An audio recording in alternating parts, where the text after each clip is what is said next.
Are you a wiser man now than you were? They have a saying, a wise man change, but a fool never change. And I've changed because I've become wiser. Well, they say that the road back is a lot harder than the road up the first time. Do you feel it that way? In my mind, it's easier, but in my body, it might be a little harder. But I have to come back. I'm gonna come back. Because I invite all of you to be among those of us who dare to die. Kevin, what are we gonna do? You gonna float like a butterfly and sting like a bee. Rumble, young man, rumble. Everywhere I go, sincerely, throughout the streets of America, everybody's talking about, what about Ernie Terrell? When are you gonna fight Terrell? Well, what's your name? You told me your name was Cassius Clay a few years ago. I never told you my name was Cassius Clay. My name is Muhammad Ali, and you will announce it right there in the center of that ring after the fight if you don't do it now. It's gonna take a good man to whoop me. You can look at me, I'm loaded with confidence. I can't be beat. I done had 180 amateur fights, 22 professional fights, and I'm pretty as a girl. Oh, I'm so great. Oh, I'm so great. Oh, I'm so pretty. I shook up the world. I don't have to be what you want me to be. I'm free to be what I want to be and think what I want to think. What I care about some pistols. Can't scare me with no pistols. Walk through hell every day. No guards. Don't need them. This is only propaganda to make me think that I have an enemy in the ring and one behind my back. Because common nature tells you, and the Negro here in America, you have put fear in him ever since he's been here. And the only thing you hope is some of it's still in me, but it ain't. Tell all of the people out there who betting on Sonny that all of them are gonna lose their money. You think you're being persecuted for some reason? If I'm condemned for being a Muslim, you condemning me because you hate to see a black man stand on his own 2 feet.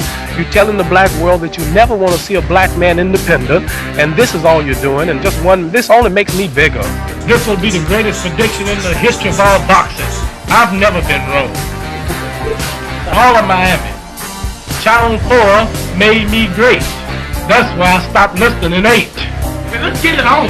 Wanna go now? You just acting just like an old Uncle Tom. Another flawed Patterson. I'm gonna punish you. Let me tell you something, man. You ain't got no... Back off of me. Don't call me no Uncle Tom. That's what you are, Uncle Tom. Why are you gonna call me Uncle Tom? You heard me. Just back off of me. And so, ladies and gentlemen, as the 2 contestants prepare for battle right now... Back off of me, man.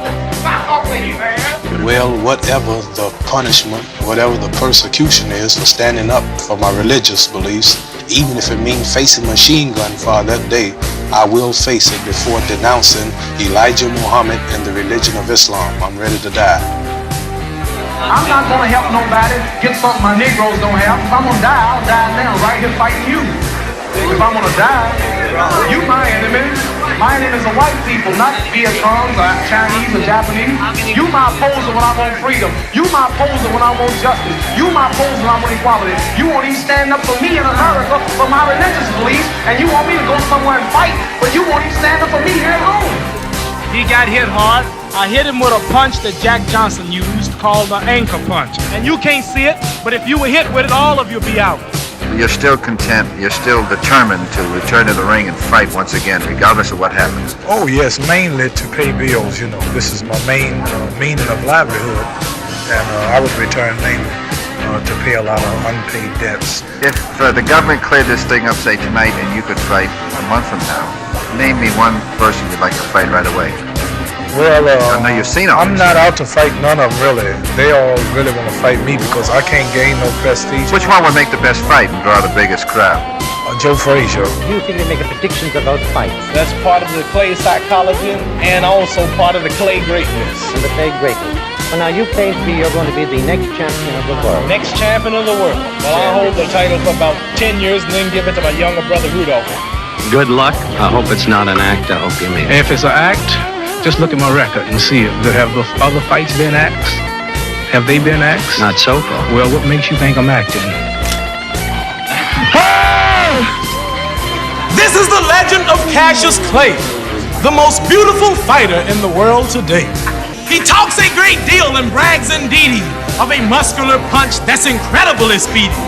For I am the man this poem is about, the next champ of the world, there isn't a doubt. This I predict, and I know the score. I'll be champ of the world in 64. And most of all, I'm pretty. Most fighters are ugly. Well, let me finish. Let me talk. This boy's modest. I'm the greatest. He's not a pauper. I'm going to fight Sonny Liston right after I annihilate Henry Cooper. And as soon as I annihilate Henry Cooper, I want that big ugly bear right here on Miami Beach. Well, Henry Cooper's not going but 5 rounds with me. He's not going 5 rounds. If he goes over 5, I won't return to my country for 90 days. 90 days. And if he beats me, I'll retire.